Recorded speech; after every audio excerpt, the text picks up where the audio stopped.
waa sanad kale oo aan loo babacdhigi karin kooxda uu hogaamiyo macallin Pep Guardiola ee ku ciyaarta garoonka weyn ee Etihad Stadium.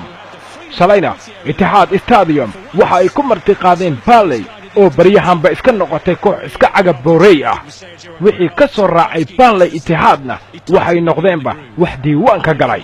furaha goolka koobaad ee kooxda Manchester City-na waxaa lahaa Sergio Kun Aguero oo dhaxkatuur wacan ka helay David Silva.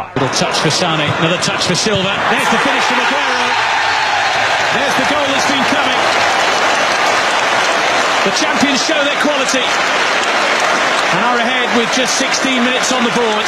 Again.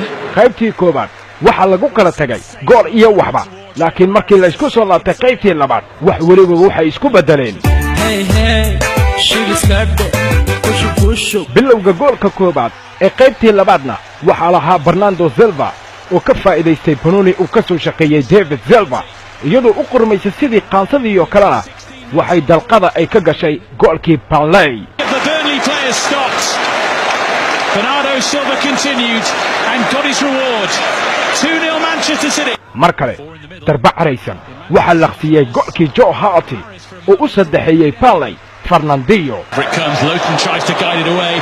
Fernandinho will hit it! It's a rocket! It's a third! And it looks like a long way back for Burnley now. 2 goals in quick succession. daqiiqadii 83aadna waxa uu afreeyay Burnley Riyad Mahrez. Mahrez tries to bend it. It's a beautiful fourth. The Premier League's great entertainers have put on another show, and there was no stopping that from Riyad Mahrez. It's 4-0. daqiiqadii 9aadna waxa goolkii shanaad u dhaliyay Manchester City Leroy Sané iyadoona shaqadeeda uu lahaa Benjamin Mendy. In from Mendy, Sané 5. They're just walking through now. They're finding the gaps all too easily. Burnley are falling apart at the seams.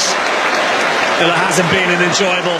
marka ay soo dhamaatay ciyaartana xidigihii Burnley oo daal bistood la ah waxay isaga soo tageen Etihad Stadium.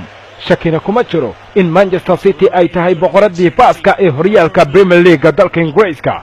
waana sanad kale oo la dhihi karaba Manchester City waxay noqon kartaa horyaalnimada Premier League dalka Ingiriiska.